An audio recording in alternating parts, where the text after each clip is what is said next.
Hello. आज का जो हमारा टॉपिक है वो है बैलेंस ऑफ पेमेंट को लेकर के। So what is balance of payment? Balance of payment basically जब भी एक कंट्री अपने देश को छोड़ करके दूसरे किसी देश के साथ, यहाँ पर देखिए मैंने क्या लिखा है, थोड़ा सा ध्यान दीजिए। Balance of payment is the statement of account showing all the monetary transactions, means all those transactions which can be measure in term of money. जब भी कोई एक देश कोई भी मॉनेटरी नेचर की transaction rest of the world के साथ करता है, उसे जहां पर रिकॉर्ड किया जाता है उस जगह को हम बोलते हैं बैलेंस ऑफ पेमेंट। और इसका एक टाइम पीरियड है कि 1 साल के लिए बैलेंस ऑफ पेमेंट को मेंटेन किया जाएगा, क्योंकि ये हमारा क्या है, बुक्स ऑफ अकाउंट्स है। बुक्स ऑफ अकाउंट्स हमेशा एक पर्टिकुलर टाइम पीरियड के लिए ही बनाए जाते हैं, तो बैलेंस ऑफ पेमेंट भी एक पर्टिकुलर टाइम पीरियड के लिए, से 1 ईयर के लिए ही बनाया जाएगा, उसके बाद दोबारा से मेंटेन किया जाएगा। तो यहाँ पर देखिए जो हमारा बैलेंस ऑफ पेमेंट है, अब हम ये कह रहे हैं कि एक कंट्री यानी कि एक देश जो लेन देन दूसरे देशों के साथ करता है, तो अभी आपको ये लग रहा होगा कि नीड क्या है, कि क्यों इंटरनेशनल ट्रेड करना है, क्यों अपने देश से बाहर जाकर के ट्रेड करना है दूसरे देशों के साथ। बिकॉज कोई भी कंट्री ऐसी नहीं होती जो जितने भी गुड्स एंड सर्विसेज को उसको बनाना है वो खुद ही बना ले। हमेशा एक देश किसी दूसरा देश के ऊपर डिपेंड रहता ही रहता है उसके साथ ट्रेड करने के लिए, उसके साथ व्यापार करने के लिए। क्योंकि कहीं ना कहीं आप ये मान के चलिए कि क्या आपको लग रहा है कि हम जितनी भी चीज़ों को कंज्यूम करते हैं वो सारे हमारी कंट्री के अंदर बन जाती होगी? नहीं, मुझे तो नहीं ऐसा लगता कि ऐसा कुछ होगा कि वो बनती होंगी। तो अगर मान लीजिए आपको ये लग रहा है कि हमारा इंडिया तो बहुत ज़्यादा सुपीरियर कंट्री है और वो सब चीज़ें बना ही लेता होगा, तो भी जो भी हमारे कंट्री में डोमेस्टिक प्रोडक्शन हुई है यानी कि डीपी हुई है, उसमें से अब जब माइनस करेंगे डीसी यानी कि डोमेस्टिक कंजम्पशन, तो कुछ ना कुछ हमारे पास हमारा सरप्लस लेफ्ट होगा। तो ये जो सरप्लस बच गया, मान लीजिए हमारे यहाँ पर बना 100 क्विंटल वीट, मान लीजिए फॉर एग्जांपल, छोटा सा वो लेते हैं एग्जांपल, और हमारे देश में डोमेस्टिक कंजम्पशन हुई सिर्फ 90 की, तो बचे हुए 10 का भी बताइए, जो सरप्लस 10 बच गया इसका आप लोग क्या करेंगे? क्या आप इसे देश के अंदर वेस्ट हो जाने देंगे? नहीं। तो इसको आप कहीं ना कहीं क्या करेंगे, कंज्यूम करवाने के लिए भेजेंगे, यानी कि अपने देश से बाहर इसको कंजम्पशन के पर्पज से भेज दिया जाएगा। जब आप डीपी में से यानी कि डोमेस्टिक प्रोडक्शन में से डीसी को यानी कि डोमेस्टिक कंजम्पशन को माइनस करते हैं, जो सरप्लस बच जाता है उसको आप हमेशा क्या करते हैं, अपने देश से बाहर कहीं ना कहीं बिकने के लिए भेज देंगे, क्योंकि वो आपके देश के अंदर पड़ा पड़ा खराब हो। इससे तो बेटर यह कि आप उसे बाहर जाकर के बेच के कहीं ना कहीं प्रॉफिट कमा लें।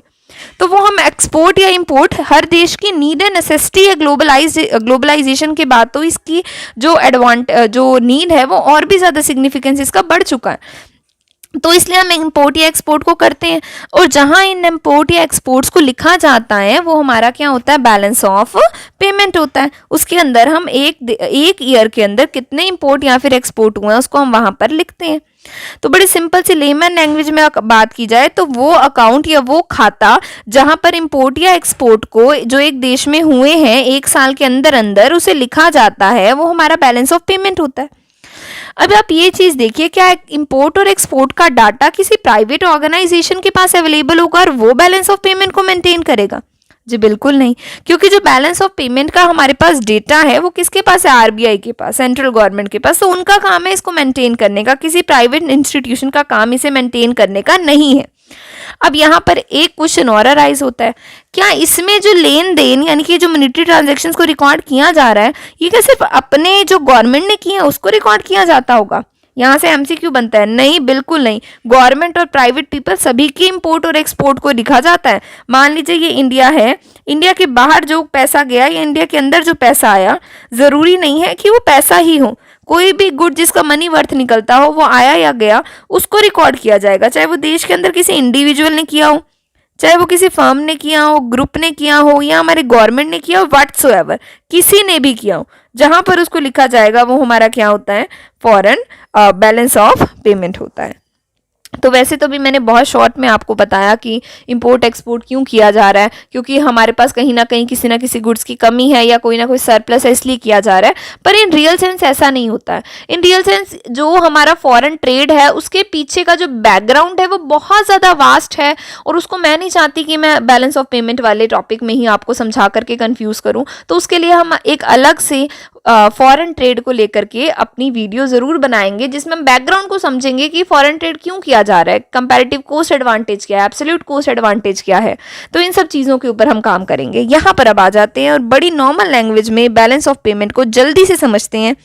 तो देखिए, बैलेंस ऑफ पेमेंट एक ऐसा अकाउंट है जहाँ पर उन सभी ट्रांजैक्शंस को लिखा जाता है जो मॉनेटरी नेचर की है और एक देश ने बाकी देशों के साथ की है एक साल के अंदर अंदर। इसको जब हम बनाते हैं तो हम इसके अंदर डबल एंट्री सिस्टम के कंसेप्ट को फॉलो करते हैं। मींस यहाँ भी आपको डेबिट एंड क्रेडिट मिलेगा। जैसे हम नॉर्मल अकाउंट्स को मेंटेन करते हैं वह डेबिट एंड क्रेडिट होता है ना, सिमिलरली यहाँ पर भी आपको डेबिट एंड क्रेडिट मिलने वाला है जैसे वहाँ आपको मिलता था। और जो हमारा बैलेंस ऑफ पेमेंट है ये भी बैलेंस शीट की तरह मैच ज़रूर होना चाहिए। अगर मैच नहीं हो रहा तो ज़बरदस्ती है, इसको मैच करना ही करना पड़ेगा। तो अब ये देश की गवर्नमेंट की रिस्पॉन्सिबिलिटी है, भैया आप इसे मैच कीजिए, ठीक है। तो अभी आप इतना ही समझ लीजिए कि ये भी पहले वाले बुक्स ऑफ अकाउंट्स की तरह है जिसको हम मेंटेन करते थे, डबल एंट्री सिस्टम पर बेस्ड है। यहाँ पर भी हमारा डेबिट एंड क्रेडिट हो रहा है। यहाँ पर भी जैसे उसमें हम कहते थे कि सिर्फ क्वांटिटेटिव को लिखते हैं, क्वालिटेटिव को नहीं लिखते, सेम यहाँ पर भी है। तो ये बिल्कुल उसी तरीके का ही है। उसमें भी हम कहते थे कि वो एक पर्टिकुलर टाइम पीरियड के लिए बनता है और जब बिल्कुल यहाँ पर भी एक पर्टिकुलर टाइम पीरियड के लिए ही बनता है। पर यहाँ जो लेन देन है वो देश से कहाँ होना चाहिए, बाहर। मीन्स एक डोमेस्टिक कंट्री और दूसरी कंट्री कोई ना कोई फॉरेन कंट्री ज़रूर होनी चाहिए। नेक्स्ट है हमारे पास बीओपी का सिग्निफिकेंस। सिग्निफिकेंस मीन्स ये हमें क्या बता रहा है। तो सबसे पहले देखिए, ये हमें इंपोर्ट और एक्सपोर्ट के बारे में बता रहा है जो एक देश ने दूसरे देशों के साथ किए हैं। इसमें हम ये कहते हैं अगर हमारे एक्सपोर्ट ज़्यादा है, वैसे एक्सपोर्ट का सिंबल क्या है, एक्स, इंपोर्ट का सिंबल क्या है, एम। जब हम एक्सपोर्ट और इंपोर्ट को एक साथ देखते हैं तो हम इसे बोलते हैं नेट एक्सपोर्ट्स, जो कि हमारा जीडीपी का एक बहुत ही वाइटल कंपोनेंट है। नेक्स्ट आगे देखिए क्या कह रहे हैं, तो मैं कुछ एक्स्ट्रा बातें बताने लग गई थी। बीओपी के बारे में ये कह रहे हैं कि जितना ज़्यादा हमारा एक्सपोर्ट होगा उतना ही बढ़िया हमारी उतनी ही हाई जीडीपी जाएगी, ऐसा समझा जाता है। और जितना ज़्यादा हमारा इंपोर्ट होगा ये समझा जाता है उतनी हमारी जीडीपी गिरेगी और हमारी कंट्री बाकी के देशों पर डिपेंडेंट है। इसके अंदर हमारा इंटरनेशनल बोरोइंग, जो दूसरे देशों से पैसा उधार लिया है, उसका स्टेटस भी दिखता है। और वो जो बोरोइंग है वो ये शो करती है कि हमारा देश कितना डिपेंडेंट है दूसरे देशों पर। और जितनी ज़्यादा यहाँ पर हमें बोरोइंग दिखेगी उतना हमारे देश के जो लोग हैं उनका हमारी कंट्री पर से विश्वास टूटेगा, कंट्री के पॉलिटिशियंस पर से विश्वास टूटेगा, गवर्नमेंट पर से विश्वास टूटेगा, इकोनॉमी पर से विश्वास टूटेगा और इकोनॉमिक पॉलिसीज़ पर से विश्वास टूटेगा। बीओपी हमें रिफ्लेक्ट करता है कि फॉरेन एक्सचेंज के रिजर्व हमारे RBI means reserve bank of India के पास कितने हैं, क्योंकि हम सबको पता है कि इंडिया के अंदर RBI is the custodian of the foreign exchange. Foreign exchange रखता कौन है, आरबीआई। नेक्स्ट, बीओपी हमें हेल्प करता है फॉर्मुलेट यानी कि बनाने के लिए, किसको, ग्रोथ की पॉलिसी को, कि हमारी कंट्री की ग्रोथ की पॉलिसी क्या रहेगी। नेक्स्ट हमारा टॉपिक है बीओपी के कितने पार्ट हैं, कितने कंपोनेंट हैं। जैसे हम कहते हैं हमारे फाइनल अकाउंट के कुछ 5 कंपोनेंट होते हैं। कौन कौन से होते हैं वो हमारे कैश फ्लोज होते हैं, एक्सप्लोरेटरी नोट्स होते हैं, चेंज इन इक्विटी के नोट्स होते हैं, trading and profit and loss account होता है, एंड हमारा बैलेंस शीट होता है। इस तरीके की चीज़ें होती हैं। वैसे ही बीओपी के भी कंपोनेंट्स हैं जी। बीओपी के कंपोनेंट्स हैं बीओपी का करंट अकाउंट, बीओपी का कैपिटल अकाउंट और बीओपी के ऑफिशियल रिजर्व का ट्रांसफर होना। तो अभी इतनी पॉइंट को पढ़ करके हम आगे बढ़ते हैं। बीओपी क्या होता है, सिर्फ मॉनेटरी नेचर की ट्रांजैक्शंस को लिखता है। ये कुछ पॉइंट्स है जो मैंने अलग से ऐड किए हैं। बीओपी डबल एंट्री सिस्टम को फॉलो करता है। तो ये 2 चीज़ें मुझे लग रहा है कि बार बार बतानी और याद रखनी बहुत ज़्यादा ज़रूरी है, क्योंकि कई बार हम कंफ्यूज हो जाते हैं और हमें लगता है कि ये बीओपी है क्या चीज़। तो ये कुछ नहीं है, ये सिर्फ बुक्स ऑफ अकाउंट्स है। ये सिर्फ खाते हैं जिसको मेंटेन किया गया है सिर्फ इस पर्पस से कि कितना देश के अंदर और बाहर जो हमारे गुड्स, सर्विसेज, कैपिटल का जो फ्लो हो रहा है उसको कहीं ना कहीं लिखा जाए। अब कुछ यहाँ पर इंपॉर्टेंट टर्म्स आ रही हैं जिनको पढ़ना बहुत ज़्यादा ज़रूरी है। वैसी पहली इंपॉर्टेंट टर्म है volume of the foreign trade. Volume का मतलब होता है कितना फॉरेन ट्रेड हो रहा है, कितना इंपोर्ट एक्सपोर्ट हो रहा है, वो हमारा होता है volume of the foreign trade. Next है हमारा composition of the foreign trade. क्या होता है कंपोजिशन का मतलब है कि जो हमारा फॉरेन ट्रेड है वो किन किन चीज़ों से बना है, हम किन किन चीज़ों को बाहर भेजते हैं, किन किन चीज़ों को हम देश के अंदर मंगवाते हैं, किन का एक्सपोर्ट और इम्पोर्ट करते हैं वो। नेक्स्ट है हमारे पास यहाँ पर एक सेकेंड दीजिए मुझे। नेक्स्ट है हमारे पास कंपोजिशन के बाद direction of the foreign trade, कि हमारे फॉरेन ट्रेड की डायरेक्शन क्या है, मींस कौन से देश में हम सामान को भेज रहे हैं। जैसे हम सबको पता है कि हम इंपोर्ट बहुत ज़्यादा करते हैं चाइना से, तो वो हमारा डायरेक्शन है इंपोर्ट का कि मैक्सिमम कहाँ है, चाइना से, किस देश के साथ हो रहा है। नेक्स्ट है हम एक्सप्लेन करेंगे इसमें एक एक करके अपने सभी अकाउंट्स को, करंट अकाउंट क्या है, कैपिटल क्या है और ऑफिशियल रिजर्व के हमारे ट्रांसफर्स कौन से हैं। तो सबसे पहले बात करते हैं कि करंट अकाउंट क्या है। करंट अकाउंट एक ऐसा अकाउंट है जो रिकॉर्ड करता है इंपोर्ट और एक्सपोर्ट को, किस चीज़ के, गुड्स एंड सर्विसेज के, जो कि ट्रांसफर होते हैं विजिबल या फिर इनविजिबल में। अब हमें कई बार यहाँ पर ये प्रॉब्लम हो जाती है, हमें ये लगने लग जाता है कि ये सिर्फ फैक्टर इनकम को ही शो करता है। नहीं, ऐसा बिल्कुल नहीं है। ये फैक्टर इनकम और नॉन फैक्टर इनकम दोनों को ही यहाँ पर शो किया जाता है।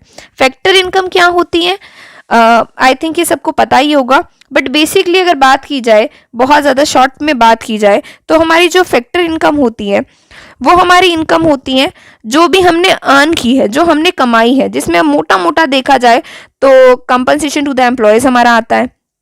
कंपनसेशन टू द एम्प्लॉयज़ के बाद हमारा आता है ऑपरेटिंग सरप्लस। नेक्स्ट हमारा आता है मिक्स्ड इनकम जो हमारी होती है वो, उनको हम अलग से करेंगे, पर आप इतना समझ सकते हैं फैक्टर इनकम वो इनकम है जो हमने कमाई है। नेक्स्ट है हमारे पास यहाँ पर non factor income. Non factor income हमारी वो इनकम होती है जो हमने कमाई नहीं है, बल्कि जिस इनकम को हमने क्या की, नॉन फैक्टर इनकम हमारी वो इनकम होती है जिसको हमने कमाया नहीं है, जो हमें बिना किसी मेहनत किए मिली है। मीन्स हमारे यूनिलेटरल, कौन से वाले, हमारे यूनिलेटरल ट्रांसफर्स, हमारे गिफ्ट्स वगैरह, ये सब चीज़ें होती हैं इसके अंदर। नेक्स्ट है देखिए हमारे पास कैपिटल अकाउंट क्या होता है। कैपिटल अकाउंट एक ऐसा अकाउंट होता है जिसमें हम उन चीज़ों को लिखते हैं, उन आइटम्स को रिकॉर्ड करते हैं जिनकी वजह से हमारे ऑनरशिप चेंज हुई है। मींस हमारी दो चीज़ें इसके अंदर आती हैं जो हमारी प्राइमरी हैं, जो हमारी मेन हेडिंग्स हैं, जिसमें आता है हमारा बोरोइंग और नेक्स्ट हमारा आता है फॉरेन की इन्वेस्टमेंट। जो हमारी बोरोइंग है वो उधार लेना है और इन्वेस्टमेंट का मतलब है पैसे को इन्वेस्ट करना, यानी कि कहीं ना कहीं लगाना, क्योंकि उनको लग रहा होगा कि कोई ना कोई प्रॉफिटेबल मोटिव है, इस मकसद से पैसे को लगाना। नेक्स्ट है हमारे पास जो बोरोइंग है, further classified into two part, external commercial borrowing and foreign assistance. External commercial borrowing और फॉरेन असिस्टेंस, इन दोनों चीज़ों के अंदर क्या फ़र्क है, पहले इसे देख लेते हैं। जो हमारी एक्सटर्नल कमर्शियल बोरोइंग होती है वो हम पैसा उधार लेते हैं, लेकिन इस पर जो इंटरेस्ट रेट है वो हमारा हाई जाता है। लेकिन जो हमारा फॉरेन असिस्टेंस है, it is a kind of help, तो इसमें आपका इंटरेस्ट रेट थोड़ा क्या रहता है, कम रहता है। पर जब भी आपके पास आप बोरो करते हो, आप दूसरे देशों से पैसा जब भी आप उधार लेते हो, तो कहीं ना कहीं जो आपके देश के लोग हैं वो आपके ऊपर पहले से कम ट्रस्ट करने लगते हैं, उनका विश्वास आपके ऊपर से टूटने लगता है। नेक्स्ट है अब हमारे पास जो पॉइंट है वो है फॉरेन इन्वेस्टमेंट का। किसका पॉइंट है हमारे पास यहाँ पर, फॉरेन की इन्वेस्टमेंट का। तो जो हमारी फॉरेन इन्वेस्टमेंट होती है, बिकॉज हमारे कैपिटल अकाउंट में दो चीज़ें आ रही हैं, बोरोइंग्स एंड इन्वेस्टमेंट। तो यहाँ पे वो कह रहे हैं जो आपकी बोरोइंग है वो तो दो पार्ट में क्लासीफाई होगी, कमर्शियली बोरो किया या फिर आपने असिस्टेंसली मीन्स आपने हेल्प मांगी। नेक्स्ट है आपके पास जो फॉरेन की इन्वेस्टमेंट है वो टू पार्ट में है, FDI एंड FII। FDI और FII दोनों अपने आप में एक बहुत अलग से टॉपिक है, एक बहुत अलग से कंसेप्ट है, जिनको समझना बड़ा ज़्यादा ज़रूरी है। अगर आप कहीं भी फॉरेन ट्रेड के बारे में पढ़ रहे हैं या फॉरेन इंटरनेशनल इकोनॉमिक्स को पढ़ रहे हैं या इंटरनेशनल ट्रेड को या फॉरेन ट्रेड को पढ़ रहे हैं, तो बहुत ज़्यादा आपके लिए ज़रूरी हो जाता है।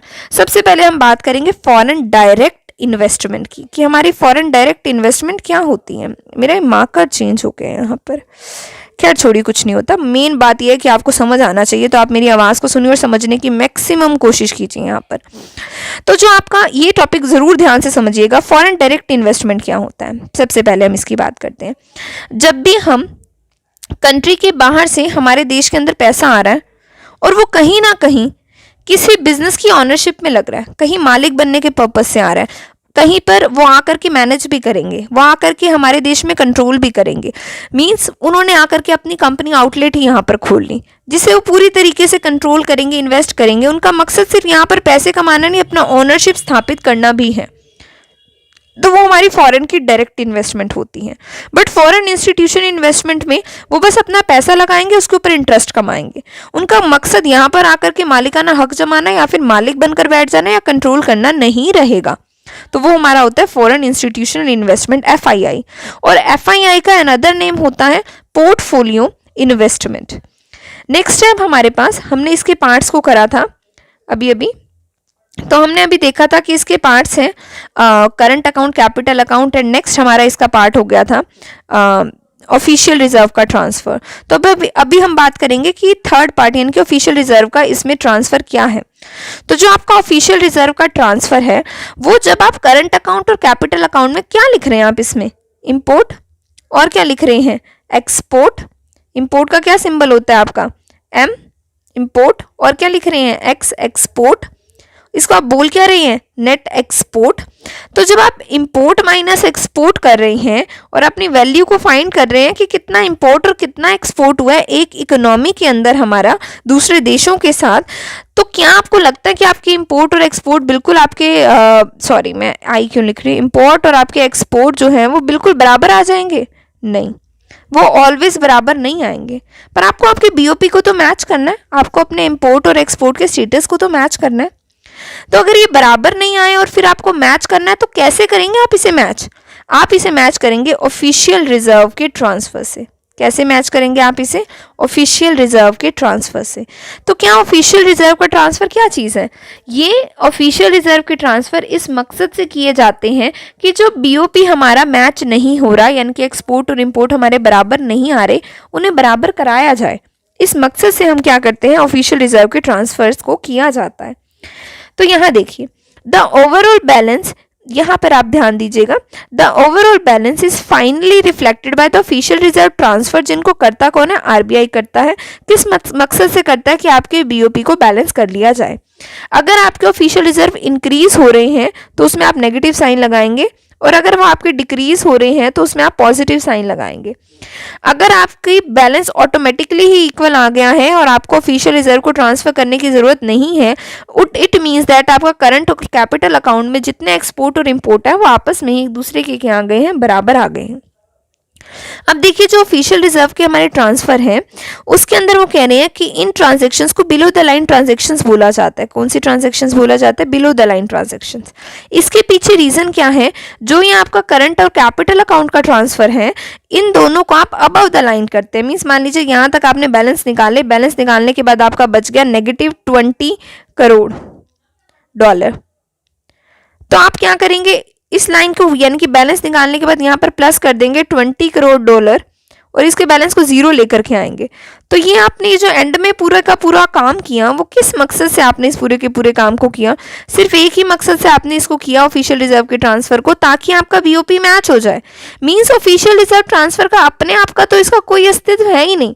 इसको सिर्फ तभी किया जा रहा है जब आपको ये लग रहा है कि जो आपके ऑफिशियल रिजर्व हैं वो आपके बराबर नहीं आ रहे, मीन्स आपका जो बीओपी है वो बराबर नहीं आ रहा है। आप सिर्फ तभी उसी टाइम पर आप क्या कर रहे हो, अपने ऑफिशियल रिजर्व के ट्रांसफर्स को कर रही हैं।